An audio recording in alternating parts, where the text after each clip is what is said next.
Hello, wine world, and I'm happy to say that this is another episode of Sip Side Note. Today, I will be talking with Russ of Wide Roots, and he is a wine importer. So, um, while he's joining me, we're going to talk a little bit about the wines we're drinking today, and then we're going to go into a series of questions for the interview, and then we're going to move on to the question and answers from you, the viewers. First, I'm going to start off with the wine that I'm drinking today, and I am drinking a Nero d'Avola. Hey, Russ. Hey, there we are. How are you today? I'm doing well, thanks. Yourself? Wonderful. I was just starting with the wine that I'm drinking today. I'm drinking a Villa Pazzi from Sicily, Nero d'Avola. Wonderful. And this vintage is 2018. And while we're waiting for people to jump on, I'm just going to go into the wine. Right now, I have a very fruity wine, way fruitier than I thought it was going to be, actually. Not very griping tannins at all. It's very fruit forward.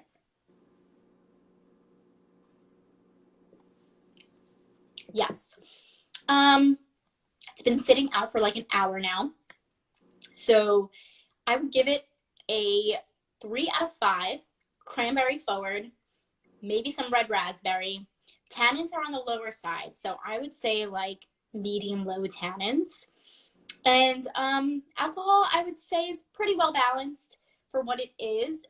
It's around 13%, and I would say its body reflects that at around like medium plus, still hanging on to the glass. So what are you drinking today, Russ? I am drinking a Lacrima di Moro d'Alba from the Marche region of Italy.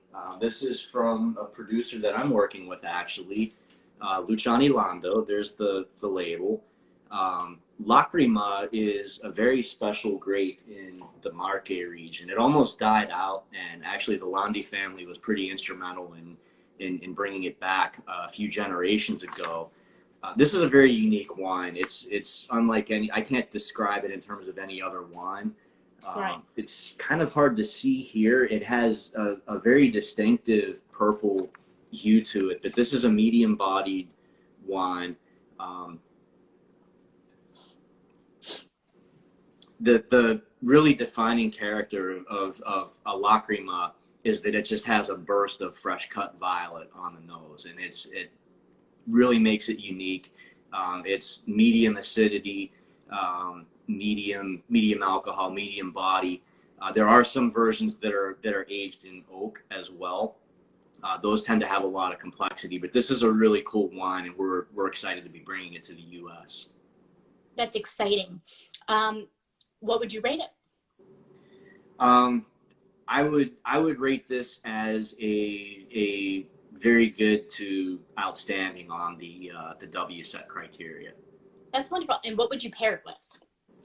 This I would, so I'm in the Marche region. So the Marche, one of the distinctive dishes of the Marche region is a cacciatore, and they make their cacciatores without tomatoes. So it's a wine and herb and olive oil based cacciatore. You can use chicken parts, but really, if you want to do it authentically as they do in the Marche, go to a Korean grocery store and find yourself a good rabbit and braise the rabbit in the cacciatore, and it is just wonderful with this wine. That's amazing. Thank you for sharing. I'm going to go into our questions that we have for each other. So to give a little background, Russ is from Baltimore, Maryland, and he is a new importer. And today's live is about finding out his point of view. Oftentimes on Instagram, we hear from other points of view, including wineries, winemakers, wine store owners. So be it. But you know what? When I met Russ, I was very excited to get his point of view in the wine industry. So Russ, when did you realize you wanted to start a wine import business? Well, it probably goes back to having had the opportunity to travel to some of the great wine regions of Europe, starting in Chianti, but also visited a few places in Spain and France and also Austria. And it was just a really amazing experience. I loved having, it was probably my richest travel experience, as a matter of fact. I just loved talking with the winemakers, and I found that they were just so enthusiastic about what they were doing. And I loved learning about how their process would affect what was in my glass and how I perceived it.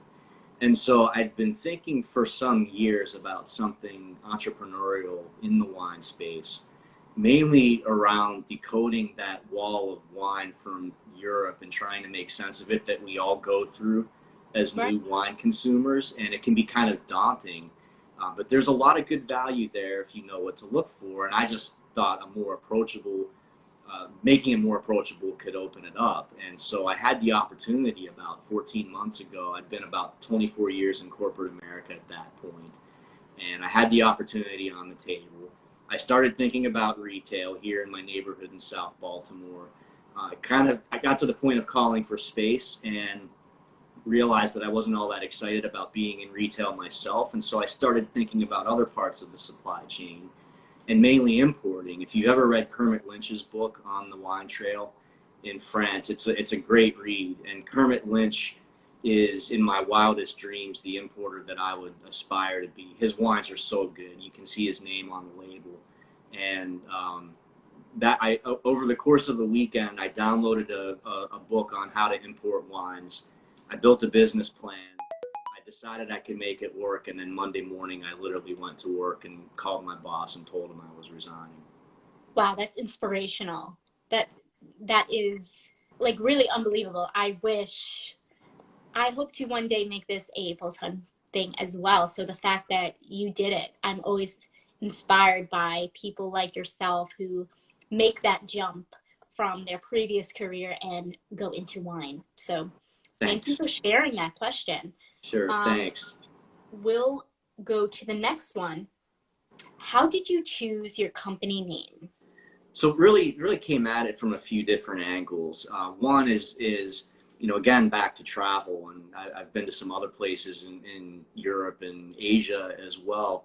One of the things that really struck me, I really think travel is just such a good activity for people to do, but there's you discover there's a shared humanity, and the shared humanity transcends geography and it transcends culture. And at the end of the day, we like to get together with our family or our friends and have gatherings and enjoy ourselves.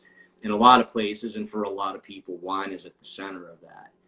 It Mm. struck me in the great wine producing regions that it was really that simple. Here in the U.S., there tends to be a like this arms race sort of mentality in the marketing where it's really geared toward um, people with really discerning palates, and it almost like there's an arms race to come up with these crazy ass descriptors of the wine that the vast majority of us can't detect. Right. And to be honest with you, personally, I kind of find that a little off-putting, and I don't think I'm the only one from No, what I'm hearing. But I agree. anyway, and kind of back to the name, I think it's sort of like the roots are sort of that shared humanity that we all have, and then on the other side of that is a parable. So I've been fortunate to make friends from Italy in the wine business, people that have lived in Italy in the U.S. And we're all kind of shaped by these experiences. And by genetics, I'm Slavic, Anglo-Saxon, Celt, Viking. I don't have a Oh, shred of Italian in me, but at the same time, I can play in this space, and the culture sort of shapes me. And it's like there's this image of a flower with roots in different parts of the world, and that image and that parable sort of summarize what we are around celebrating this shared humanity that we have, and being approachable and inclusive for people, no matter who you are. If you like wine, we want to talk with you and we want to bring you in. that's great. I think that's what's so amazing about our wine community is it's very inclusive. Especially here on Instagram, I've maybe only come across people who have been very inclusive and actually want to help one another. I have yet to, only maybe a few times when I went to wine tasting events have I come across, you know, the wine snob. But other than that, it's the curiosity that we all have. Wine is an ever learning subject. It's always changing. It's always different every year. So to hear from professionals like yourself, I agree. It's very nice to have that oneness with someone else, that we share our love for and passion for wine. Yeah, I agree. That message is definitely out there. There's so many people on Instagram pushing it and pushing it forward, and that's so encouraging to see. Yes. For our next question, what regions would you like to focus most in your business? So I'm strongly focused in Italy for the moment for a few reasons. Although I'm getting inquiries from other winemakers in other countries that we're looking at. But one is I think Italy is really the Disneyland of wines. It's like Belgium is to beer. There's just so much diversity, so many different terroirs. There are, I think, my friend Vincenzo down the street at an Italian restaurant called Limoncello here in South Baltimore told me a few days ago that there are 350 some varietals indigenous to Italy that are recognized as DOC, DOCG, IGT varietals. So there are just so many different things happening there. And I think there's really good value to be found in some of the lesser known regions. So we talked about Marche, for example.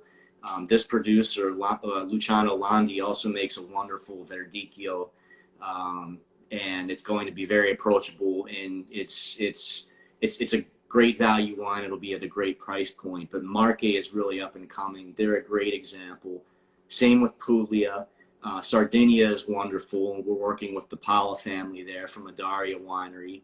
And then you have the Valtellina region up in the north, almost at the Swiss border. You can see the Alps from the vineyards. We're working with the Nera family there from Pietro Nera.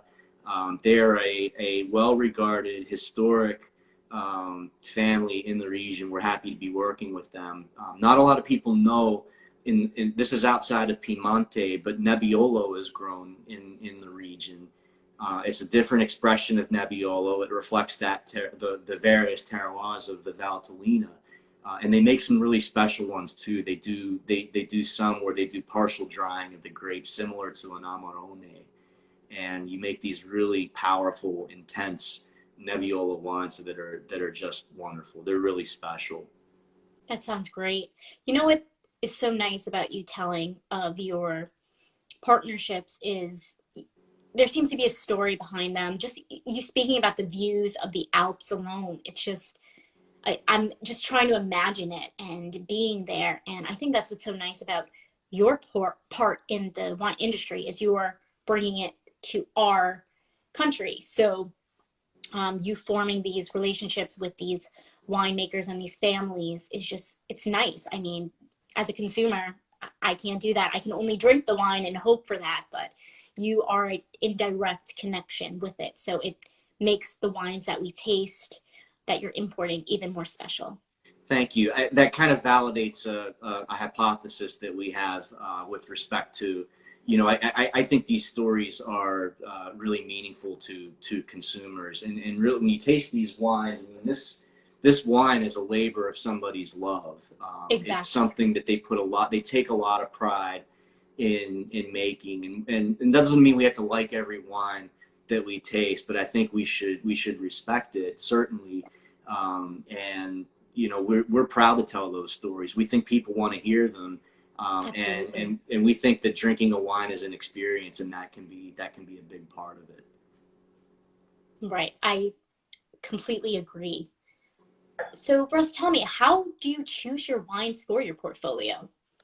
So there's a philosophy piece, and then there's how do we actually evaluate. So the philosophy is we look for family producers.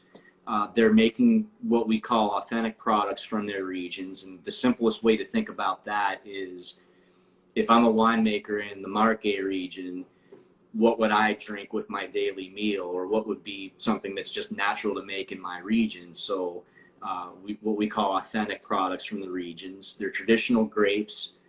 They're expressions of the terroir, which is a difference in philosophy. It's kind of a European philosophy of making wine. They'll tell you often that they focus on making wine in the vineyards and not in the cellar, which means they're using oak judiciously. They're controlling fermentation temperatures. but they're letting their soil, they're letting their climate, their sun exposure, their winds, their sea, that's all expressing itself in their products. And we think that's an important part of what we're evaluating. We look for good value, which is we think the price point of it will work relative to the quality of the wine. And we like sustainable production as well. So are they tending their vineyards responsibly? Vegan and organic is a plus. We have a few producers that we're working with in that realm as well.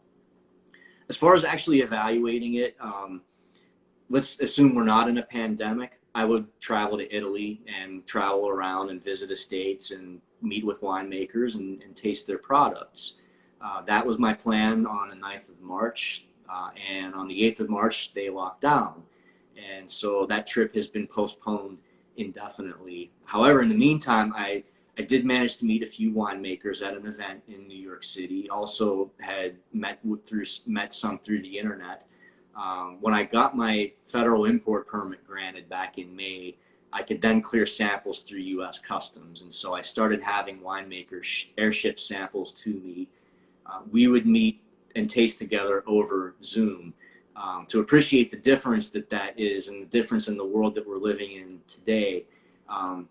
Face-to-face interaction is very important in the European business culture and in Italy as well. And so this is a new way of doing things for everybody. And it's kind of remarkable that we're finding new ways to work together and move things forward. But we go through that process, and then based on that evaluation of what the price point is, and then is it something that can work in this market? Is it something that's maybe unique, that's a little different? That's how we've essentially put the portfolio together that we've put together. I'd like to expand a little bit more. I think it was important that you touched on how it is a tradition in the European culture to meet face to face. I feel as though this time period that we're in, it's been very important for them. When I think European countrysides and all the wineries, like, I don't think of Wi-Fi.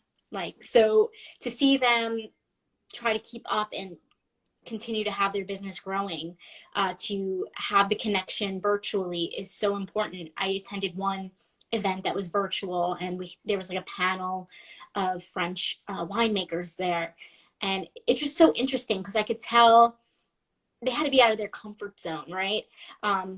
For our age, we're able to easily adapt, I would say.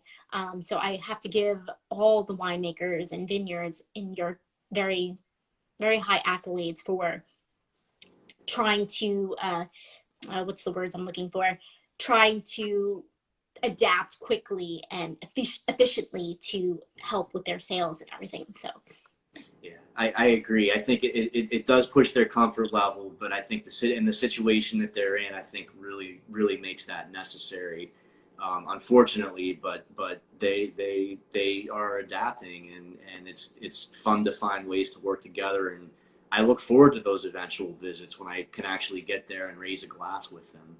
absolutely. And I look forward to seeing the photos that you'll share. You've been very kind in sharing each step of your journey. I know you've recently had a huge success in having your wines here in the States. So, if do you want to share a little bit about that? Yes, we had our first two pallets actually arrive here in the U.S. And so our first two suppliers one is the Pala family with the Adaria winery from Sardinia, and then the other, the Nara family from Pietro Nera up in Valtellina. We're getting ready. We're actually putting together another ocean freight container, which we're targeting to arrive at the end of January for spring launches. But it's sort of looking at that label and seeing imported by Wide Roots on the label, and can kind of see it there a little bit. But it just like represents everything from establishing that relationship through evaluating wines, getting labels approved, and then finally making the move to order it. So we're excited. We're working on finishing our licensing process here in Maryland. We have a few customers that want to buy already, so That's I'm great. working hard with the state to get that over the finish line. I have to share in your excitement because when you shared that photo with your Wide Roots company name on that label, I think I messaged you right away. I was just so ecstatic for you. I couldn't stop smiling for you because I know the journey that you've been through, and to finally see it come through and it's finally here and it's all working out for you. I'm just over the moon excited for you. Thanks. I do. Oh, I'm sorry. I I do want was to just gonna share. Suzanne has a question for you. Russ, do you have any tasting events, virtual or eventual face-to-face events planned to introduce your wines?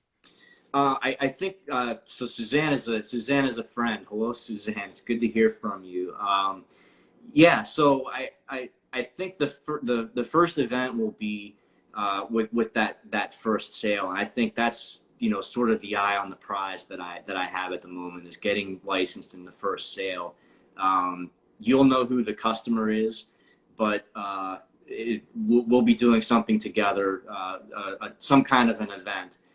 Whether what that looks like, whether it's virtual or some limited basis in person, I'm not exactly sure yet. And then one of the other things in the works, we are thinking about some kind of a launch plan.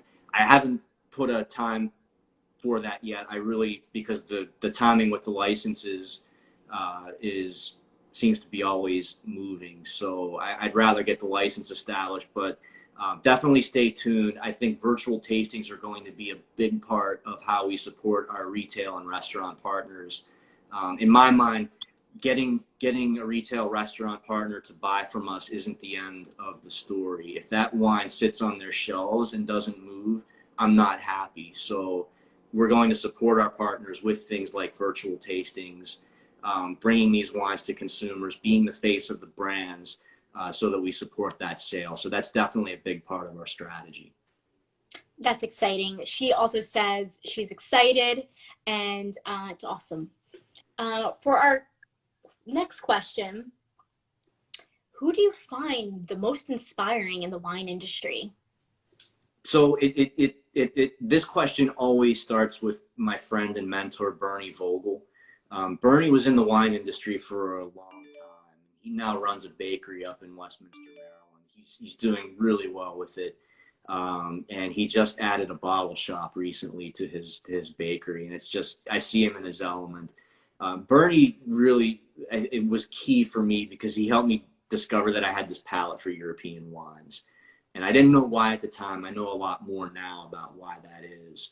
But one of the things Bernie would say, and I've probably stolen this quote from him, but go forth and pull corks. Just go pull corks and try Ooh. things. See what you like. If you don't like something, you've learned something, but you discover these amazing things. And I spent years just browsing retail aisles looking for it was like hunting value like sport in the wine, Right. and you just discover all these amazing regions, and Bernie opened that up for me. And then there are people that are doing cool things. The one that comes to mind is Jermaine Stone up in New York City. Ooh. Jermaine runs an outfit called Crew Love Wines. They're a wine marketing group. They work with producers on their marketing strategy. But one of the things Jermaine also does is he runs a podcast where he pairs hip hop with wine, and he has guests on. And he had Dylan Proctor from the Psalm series as one of his guests at one point. Really good episode. Um, Jermaine's really innovative, and he's bringing new people into the fold, and I love what he's doing. It's great for our industry and for our business. And lastly, I would say all the families that we work with, they're farmers in addition to being winemakers. They're subject to hailstorms. They're subject to bad vintages that they have to deal with. Um, their wineries have been in their families for generations. They're adapting, as you pointed out, to new circumstances. They're also mothers and fathers, and they're sisters and brothers. And I represent not only their wines here, but I represent their families. And I take that responsibility very seriously, and with a great deal of humility. Um, there's one winemaker that I'm talking with, and just her story is amazing. So her 94-year-old grandfather would go out and work the vineyards. He just loved working the vineyards. and not only was it him, but it was all of his friends would come over, and they'd all go out and work the vineyards. And it's fun to imagine these 90 something going out to the vineyards and tending them. But there's the families are what makes this special, and there's a lot of special stories that go along with that. I love it. I really appreciate, as a consumer and friend, that you just stated you take it so seriously. You are representing the families of these vineyards and these winemakers, and they're just like us, but they're working really hard with their hands and with their minds to create the art, the liquid art that we drink every year, right? So it's really nice that to have your point of view. I'm going to start to open up the questions and answer session. So if anyone is viewing, please ask your questions in the question box using the little comment question by the messages icon below, or just type in your question below. I do know we have one question that was entered earlier. How do I get my European wine on purchase lists? From your point of view, Russ, how would you answer this? So I would advise that you reach out to me through Instagram, and I can give you some contact information and ask for some information. We can talk from there about whether it would make sense to look at having some samples sent to me. But certainly feel free to message me through my Instagram handle here, Wide Roots LLC. I do have a lot of requests coming in at the moment. I may not respond within hours, but I will respond. So please reach out to me. I also can do one more question. What can we expect for the upcoming months for Wide Roots? Where can we find you? Your social handles, your website? So our the we use Instagram, Facebook, LinkedIn. The probably Instagram is what we're doing the most with at this point. So my Instagram handle here is wide_roots LLC. From there, you can go to our bio. There's a link to our website. You can see our website, our team, our portfolio. And there are other links to our social handles there as well on Facebook and LinkedIn.